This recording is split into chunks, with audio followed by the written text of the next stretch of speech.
யோவான் 5ஆம் அதிகாரத்துல பெதஸ்தா குளம் என்கிற ஒரு குளம் இருந்தது. அந்த குளத்துல எப்பேற்பட்ட வியாதிக்காரனா இருந்தாலும் குணமடையத்தக்கதாக ஒரு அற்புதம் நடக்கும்.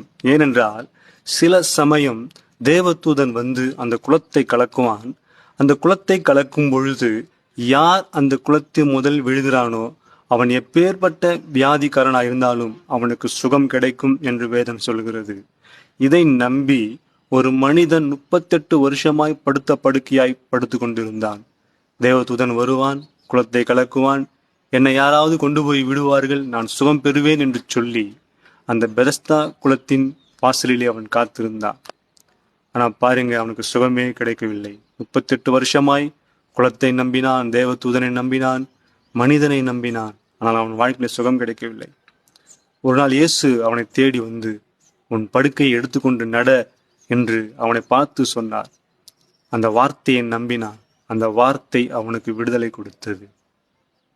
நீங்கள் யாரை நம்பிக்கொண்டிருக்கிறீர்கள்? உங்க பணத்தையா, பொருளையா, பதவியா, வேலையா? நீங்கள் எதை நம்பிக்கொண்டிருந்தாலும் அது உங்களுக்கு ஒரு நாளும் விடுதலையோ சுகத்தையோ கொடுக்காது. இயேசு அவருடைய வார்த்தையை நம்புங்கள். அந்த வார்த்தை உங்க வாழ்க்கையில் ஒரு விடுதலை கொடுக்கும். God bless you. Amen.